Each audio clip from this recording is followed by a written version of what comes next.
ایمان کا منظر ہم بھی آپ کو بتا دیں، اہل ایمان کی کیفیت ہم بھی آپ کو سنا دیں۔ اذا تتلى علیہم آیات الرحمن خروا سجدا وبکیا، جب اہل ایمان پر قرآن حکیم کی تلاوت کی جاتی ہے، رب کی آیات پڑھی جاتی ہے، تو اہل ایمان اللہ کی آیات کو سن کر، قرآن حکیم کی باتوں کو سن کر روتے ہوئے اللہ کے لیے سجدے میں گر جاتے ہیں۔ مومن اللہ کے سامنے سجدے میں گرتا ہے، روتا ہے، گناہوں کی معافی مانگتا ہے، اور مشرک اللہ کو چھوڑ کر اپنے پیروں فقیروں کے سامنے سجدہ ریز ہوتا ہے۔ جیسے مومن اللہ کو راضی کرنے کے لیے روتا ہے، مشرک اپنے پیروں کو راضی کرنے کے لیے اس سے زیادہ روتا ہے۔ انا للہ و انا الیہ راجعون۔ قبر پرستی کا یہ طوفان، پیر پرستی کا یہ طوفان، شرک کے یہ کھٹا ٹوپ اندھیرے پھیل رہے ہیں، چینل کے ذریعے، درگاہوں کے عرسوں کے ذریعے، اور ان کی سرپرستی بھی ہو رہی ہے۔ حالانکہ رسول کریم صلی اللہ علیہ وسلم نے اپنے لیے سجدہ کرنے سے منع کر دیا، مگر آج قبروں پہ سجدے ہو رہے ہیں۔ یہ تو میں نے آپ کو مناظر زندہ پیروں کو دکھائے، زندہ لاکھ دا مریا سوا لاکھ دا، مردوں کے منظر، قبروں کے منظر، ٹھیریوں کے منظر، جہاں پر کسی کو یہ بھی نہیں پتا کہ اس میں دفن ہونے والا پیر سوٹے شاہ تھا یا چرسی شاہ تھا، لاہور کا گھوڑے شاہ تھا۔ ہمارے جملے ہو سکتا ہے کسی کو دکھ دیتے ہوں، لیکن آپریشن کرتے ہوئے تکلیف ہوتی ہے۔ ڈاکٹر وہی عقل مند ہے جو آپریشن کر کے گندگی کو نکال دیتا۔ اگر میں جھوٹ کہوں تو مجھے بتا دو، کیا لاہور میں گھوڑے شاہ کا دربار نہیں ہے؟ کیا دیپال پور میں چپ شاہ کا دربار نہیں ہے؟ کیا لاہور میں پیر ایٹ شاہ کا دربار نہیں ہے؟ ان درباروں پر، ان درگاہوں پر، ان قبروں پہ اللہ کو چھوڑ کر ان کے سامنے سجدے ہو رہے ہیں، ان کے سامنے لوگ ان کی دہلیز میں آ کر گر رہے ہیں،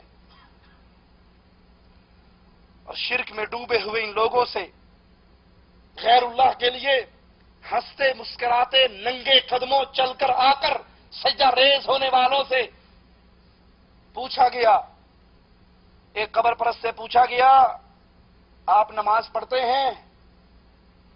اس نے کہا ہو پڑھتے ہیں۔ تسی 5 ٹائم پڑھ دیو، اسی 24 گھنٹے پڑھنے ہیں۔ نماز پڑھنا نماز پڑھتے ہو؟ ہاں کیڑی کیڑی نماز پڑھتے ہو؟ نماز رب دی پڑھی دی، فجر دی پڑھی تھی، زور دی پڑھی تھی، اثر دی پڑھی 24 گھنٹے تو رات جا کے سو رہنا، جاگدا رہنا، بولو ذرا۔ جاگدا رہنا، تو جا کے سو رہنا نے، کس طرح؟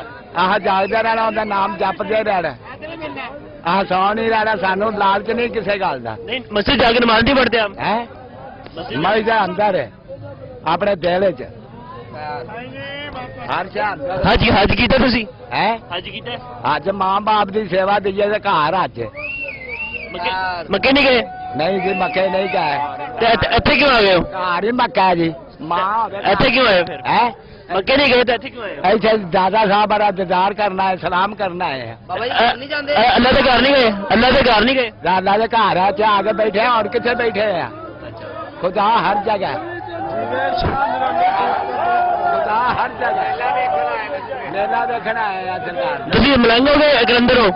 اچھی کلندر ہے، کلندر کلندر سے ننگا ہوتا ہے؟ کیوں کیا؟ آپ کی نماز 5 وقت ہوتی ہے، ہماری نماز 24 گھنٹے ہوتی ہے۔ ساڈا دل ہی بچوں اللہ اللہ کرتا رہتا، سانو نماز روزے دی کیڑی لوڑ ہے؟ یہ درگاہوں پر بیٹھے ہوئے، یہ درباروں کو آباد کیے ہوئے، ان سے نماز پوچھ لو، یہ نماز نہیں جانتے۔ ان سے نماز کی کیفیت پوچھ لو، اس کو نہیں جانتے۔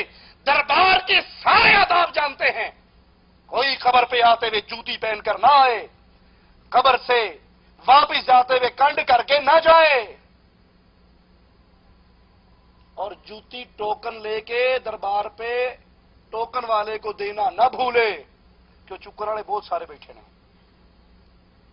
ان کو درباروں پر آنے کے سارے آداب پتا ہیں۔ اگر یہ آداب نہیں جانتے تو رب کی عبادت کے آداب نہیں جانتے۔ اس ملنگ نے کہا کہ ہاں آپ 5 وقت کی پڑھتے ہو، ہم 24 گھنٹے کی پڑھتے ہیں۔ ارے بتاؤ رسول اللہ کتنے وقت کی پڑھتے تھے؟ صلی اللہ علیہ وسلم نبی کے صحابہ کتنے وقت کی پڑھتے تھے؟ ایک اور قبر کے پجاری سے سوال ہوا، اس درگاہ پہ آنے والوں سے، ان میں سے ایک سے پوچھا گیا کہ آپ نماز پڑھتے ہیں؟ اور کہا جی بالکل نماز پڑھتے ہیں، کون نہیں کہتا ہم نہیں پڑھتے ہیں، 5 وقت کی جی 5 وقت کی پڑھتے ہیں۔ سوال کرنے والے نے پوچھا ظہر کی کتنی رکھتے ہیں؟ کہتا 5۔ ہم لوگوں کا حج برابر ہی ہے، ہم لوگوں کے کیدے گڑے نے صاف نے، اسی حج برابر سمجھنے آئے۔ اچھا بابا جی آپ نماز پڑھتے ہیں؟ 5 وقت نماز پڑھی دی ہے، پھر نماز نو قائم بھی کری دا ہے۔ نہیں نماز پڑھتے ہیں مسجد میں؟ بسم اللہ پڑھتے ہیں 5 وقت کی؟ 5 وقت کی۔ زہر کی کتنی رکعت ہوتی ہیں؟ جی زہر کی کتنی رکعت ہیں؟ زہر کی کتنی رکعت ہے؟ یار 5۔ زہر کی 5 رکعت ہے نا؟ زہر کی 5۔ تو ہمیں یہ بتائیں گے کہ جو ہے کہ بابا جی جو ہے جو ان کا عرس ہے ان کی کیا فضیلت ہے؟ انہاں کی کیا فضیلت ہے؟ یہ کہڑے مانی ہوندے نے دل صاف کر کے آندے نے مرادہ لے کے چلے جاتے ہیں۔ اگر آپ 5 وقت کی نماز پڑھتے ہیں تو بابا جی یہ بتا دیجئے ظہر کی رکھتے کتنی ہے؟ کہنا تو میں نے بے وقوف سمجھ رہا، 5 رکھتا نا زور دیا، یہ پکا نمازی ہے، اس کی نماز اسی قبر پہ طواف اور سجدے کے اندر گزر جاتی۔ اے اہل توحید، یہ ڈوب مرنے کا مقام ہے، یہ رونے کا مقام ہے، یہ افسوس کا مقام ہے، یہ ذمہ داری کو سمجھنے کا مقام ہے۔ کہیں یہ نہ ہو قیامت کے دن ہم اس جرم میں پکڑے جائیں کہ رب کی سچی اور سچی توحید ہمیں مل گئی تھی، ہم نے سمجھ لی تھی، ہمارے دل میں اتر گئی تھی، اس توحید کو آگے پھیلانے کے لیے ہم نے کیا کیا ہے؟ اللہ کی قسم، قبروں پہ سجدہ ریز ان پجاریوں کو دیکھ کر، ان کے انٹرویو سن کر ہمیں قرآن حکیم کی ایک آیت بڑی یاد آتی ہے، ذرا آپ بھی اس آیت کو سنیے۔ وَإِذَا قِيلَ لَهُمُ اسْجُدُوا لِلرَّحْمَنِ قَالُوا وَمَا الرَّحْمَنُ